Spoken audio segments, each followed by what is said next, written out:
நான் எங்கள் சேனலுக்கு மீண்டும் வரவேற்கிறேன். அறிவின் ஒளி. இன்று நாம் உலகின் மிகவும் பிரதான ஆன்மீக கேள்விகளுள் ஒன்றான எகிப்தின் பிரமிடுகளின் மீது ஆராய்ச்சி செய்ய போகிறோம். இந்த ஆக்கிரமிக்கப்பட்ட கட்டிடங்கள் ஆய்வாளர்கள், வரலாற்று பண்டிதர்கள் மற்றும் சுற்றுலாத்திரிகர்கள் மூலமாக ஏற்றுக்கொள்ளப்பட்டுள்ளன. ஆனால் அவற்றை பற்றி நாம் உண்மையில் என்ன தெரிகிறது?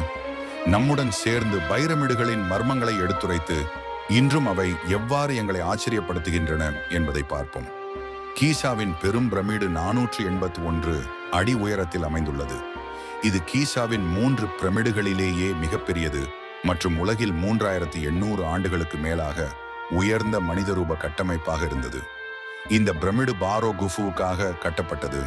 இதில் 2 மில்லியன் லைம்ஸ்டோன் பாறைகள் உள்ளன, ஒவ்வொன்றும் 15 டன் எடையை உடையவை. நாம் இன்று பயன்படுத்தும் தொழில்நுட்பங்களை பொறுத்து இக்கட்டிடங்களை, இந்த பிரமிடுகளை எப்படி இவ்வளவு துல்லியமாக நகர்த்தி ஒருங்கிணைத்தனர் என்பதை நாம் இன்னும் சரியாக அறிவதில்லை. சில நிபுணர்கள் ராம்புகள் பயன்படுத்தப்பட்டதாக நம்புகின்றனர், ஆனால் பிறருக்கு அது இறக்குமதி செய்யாத அறிவுகளோடு இந்த பிரமிடுகளை கட்டப்பட்டது என்று பரிந்துரைக்கின்றனர். நாம் இந்த பிரமிடுகள் எகிப்தின் பாரோவின் சமாதிகளாக கட்டப்பட்டவை என்பதை அறிவோம். ஆனால் அவற்றின் கட்டுமானம் பற்றிய பல மர்மங்கள் உள்ளன. இவ்வளவு துல்லியமாக கட்டப்பட்டு எதற்காக இவை கட்டப்பட்டது?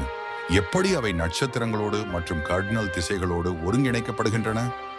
பெரும்பாலான கேள்வி என்னவென்றால், அவை நட்சத்திரங்களுடன் எப்படி ஒத்திகைப்படுத்தப்பட்டுள்ளன? இந்த பிரமிடுகள் ஒரியன் நட்சத்திர மண்டலத்துடன் நெருக்கமாக ஒத்திசைக்கப்படுகிறது. அவன் இறப்பின் பிறகு பரபரப்பான உலகத்தை அடைவதற்கான வழிகாட்டியாக இருக்கலாம் என்று சிலர் நம்புகின்றனர். பிரமிடுகளை கட்டுவது எளிதான காரியம் அல்ல. எகிப்தியர்கள் ஆயிரக்கணக்கான பணியாளர்கள், கலைஞர்கள் மற்றும் பொறியாளர்களை பயன்படுத்தி அவர்கள் மிகவும் கட்டமைக்கப்பட்ட அணிகளாக பணியாற்றினார்கள். பெரும்பாலானவர்கள் இந்த பிரமிடுகளை அடிமைகளாக கட்டுவதாக நினைக்கின்றனர். ஆனால் சமீபத்திய ஆதாரங்கள் அந்த பணியாளர்கள் நன்கு உணவு கொடுக்கப்பட்டவர்கள் மற்றும் அருகிலுள்ள கிராமங்களில் வசிப்பவராக இருந்ததாக குறிக்கின்றன. ஆராய்ச்சியாளர்கள் கீஷா மேடை அருகில் உள்ள ஒரு பணியாளர் கிராமத்தை கண்டுபிடித்துள்ளனர். இது காட்டுகிறது அந்த பணியாளர்கள் நல்ல உணவு மற்றும் வீடுகளை கொண்டிருந்தனர் மற்றும் அவர்களுடைய பணியை மதிக்கப்படுவதாக காட்டுகிறது. பெரும் பிரமிடு மிகவும் பிரபலமானதாக இருக்கும் போதும் அது கீசாவில் மட்டும் உள்ள பிரமிடுகளில் ஒரே தவறு அல்ல. இந்த இடத்தில் பாரோ காஃப்ரே மற்றும் மென்காவ்ரே ஆகியோரின் 2 பிற பிரமிடுகள் உள்ளன. உண்மையில் காஃப்ரே பிரமிடு மேலதிக உயரம் உள்ளதால் தொலைவில் மேலும் உயரமாக தோன்றுகிறது மற்றும் அதன் உச்சியில் பெரிய லைம்ஸ்டோன் கவசம் உள்ளது. அந்த விஷயத்தில் ஸ்பிங்ஸ் மறக்கப்பட வேண்டாம். இது அந்த வளாகத்தை காவலாக்கும் பாறையில் தோற்றுவிக்கப்பட்டுள்ளது.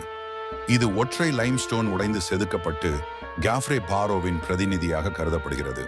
ஆனால் அதன் உண்மையான பயன்பாடு மற்றும் கட்டுமானம் குறித்த மர்மங்கள் இன்னும் பரிசோதிக்கப்படுகின்றன. இன்றைய தொழில்நுட்பத்தின் மூலம் நாம் இன்னும் புதிய தகவல்களை பெறுகிறோம். 3D ஒப்பணிகள், லேசர்கள் மற்றும் வெண்ணிகரிய திரட்டல் உபகரணங்களை கொண்டு விஞ்ஞானிகள் பெரிய பிரமிடில் மறைந்த அறைகளை கண்டறிந்துள்ளனர். இந்த புதிய கண்டுபிடிப்புகள் பிரமிடுகளின் உண்மையான நோக்கத்தை அல்லது அவற்றை போதுமான முறையில் கட்டிய முறைகளை வெளிப்படுத்தக்கூடும். ஆனால் இந்த அற்புதமான கட்டிடங்களை எதிர்கால தலைமுறைகளுக்காக பாதுகாப்பதில் அதிக அளவில் சுற்றுலா வருகைகள் காரணமாக சில பிரச்சனைகள் உள்ளன.